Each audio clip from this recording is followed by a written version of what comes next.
Thanks very much, Bruce. Danusia, how do you think Fratelli Tutti might guide younger people in their faith development? Yeah, I think that Fratelli Tutti provides practical examples and applications of examples for young people. So it's about putting the faith into action. I think that's what's going to speak strongly to them, where they see, judge and act.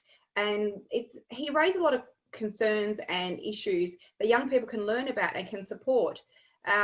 One teacher actually told me after we spoke about Fratelli Tutti that he's now going to revisit the Good Samaritan parable with his classes. And that was something that came to him from reading Fratelli Tutti, because there's so much in there that has been digested and discussed in Fratelli Tutti. I think with schools in the programs of service, that's where they're going to really put their faith into action and make this a real living document. So for example, you've got the Young Vinnies, they're out there doing all their works. You've got the Rhema and the Mara schools, Ignatian service in Jesuit schools, volunteering ministry, outreach. They do immersion experiences. They have real experiences with within Australia in Aboriginal and remote communities, as well as in overseas communities. And these are causes that young people learn about at school, and they come home and discuss it with their families. I know my nephew did a whole semester on Laudato Si when he was studying in year 11, and he really took that on board and tried to make examples at home where they can make changes.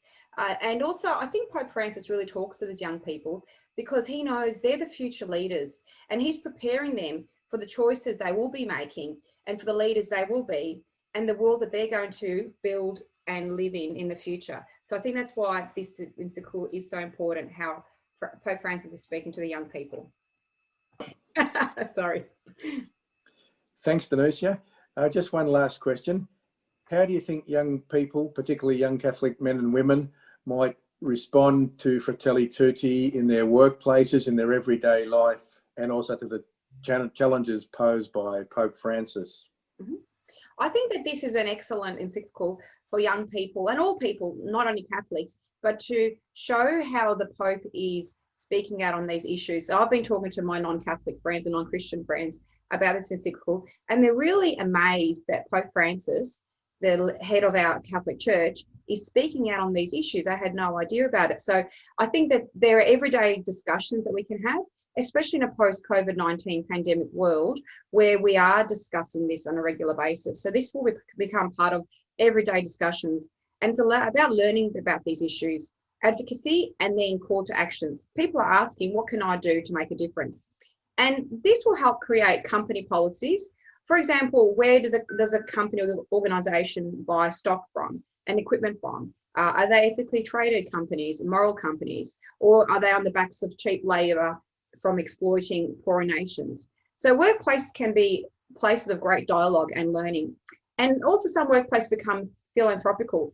For example, on the soup vans, I used to take out quite a lot of corporate groups and create partnerships with them. And they would not only help with the food and meal service, but they were also then supporting us in buying new equipment, buying new vans, and in advocating for some of these needs. So it is amazing how partnerships can be created from this.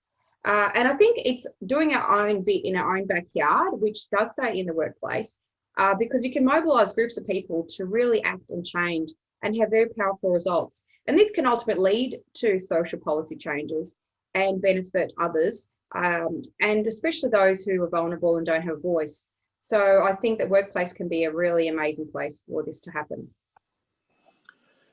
Thanks again, Danusia. Actually, it really does sound like there's a lot of ways in which we can do things, practical things, in our lives and communities, workplaces, schools. Bruce, I don't know, Father Bruce, do you have any final comments that you'd like to add to this discussion?